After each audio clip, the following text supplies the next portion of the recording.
जय श्री राम दोस्तों स्वामी जी ने सारे द्वंद्वों से मुक्त होकर धर्म सभा में जाने का निश्चय किया था। भ्रमण और देश दर्शन ने उन्हें सन्यासी बना दिया था और उनकी विदेश यात्रा को निश्चित कर दिया था। 31 मई 1893 को उनका जलयान चल पड़ा। 7 दिन की यात्रा के बाद जहाज कोलंबो पहुंचा। मलाया, सुमात्रा और सिंगापुर होते हुए जलयान हांगकांग पहुंचा।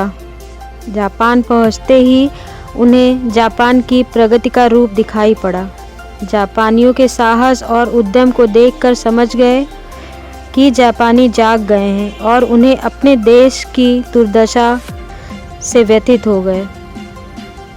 इसी तरह धर्म का प्रतिनिधित्व करने स्वामी जी विश्व धर्म सभा में उपस्थित हुए थे। सभा का शुभारंभ मधुर वाद्य संगीत द्वारा किया गया। व्याख्यान शुरू होते ही श्रोताओं ने ताली बजाकर सभी को उत्साहित किया। इसी दौरान सभापति ने स्वामी विवेकानंद जी से कई बार व्याख्यान देने के लिए आग्रह किया।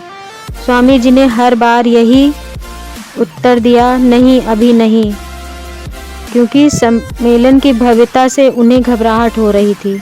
सभी तो तैयार होकर आए थे, लेकिन स्वामी जी के पास ऐसा कुछ भी नहीं था।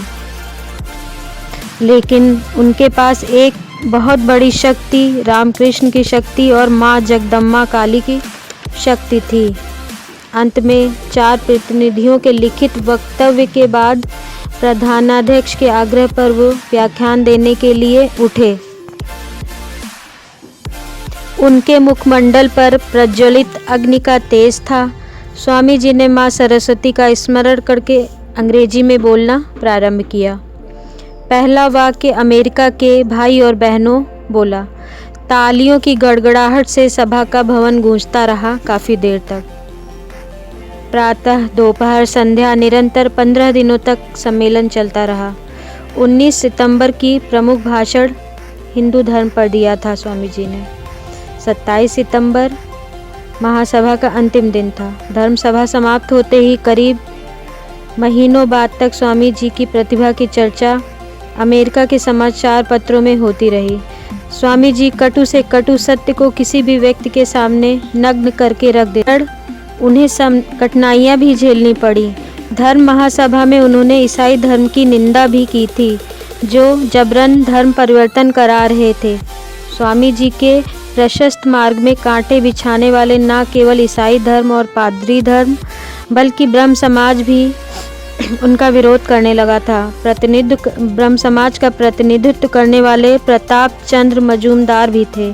स्वामी जी की ख्याति से उनका हृदय जलने लगा था और उन अफवाह फैलाने लगे थे। पूरे अमेरिका में इनकी बढ़ती हुई ख्याति को देखकर स्वामी जी पर तरह तरह के लांछन लगने लगे। कुछ तरुण सुंदरियों को भी स्वामी जी के पास भेजने लगे ताकि उनका चरित्र भ्रष्ट हो जाए। धर्म सभा में प्राप्त सफलता की खबर भारत में भी पहुंची। शिकागो धर्म सभा के बाद स्वामी जी लगभग 1 वर्ष तक घूम घूम कर व्याख्यान देते रहे। वेदांत का प्रचार करने में स्वामी जी को भी बहुत कठिनाइयों का सामना करना पड़ा। न्यूयॉर्क में वेदांत की शिक्षा की कक्षा में स्वामी जी शिक्षा देने का कार्य करने लगे। स्वामी जी ने प्रचार कार्य में सहायता करने वाले प्रतिष्ठित शिष्यों का एक दल भी बना लिया था। इंग्लैंड में पहुंचते ही स्वामी जी जोर शोर से धर्म चक्र का प्रवर्तन प्रारंभ कर दिया। लंदन में भी दिनों दिन उनके श्रद्धालुओं की संख्या बढ़ती गई।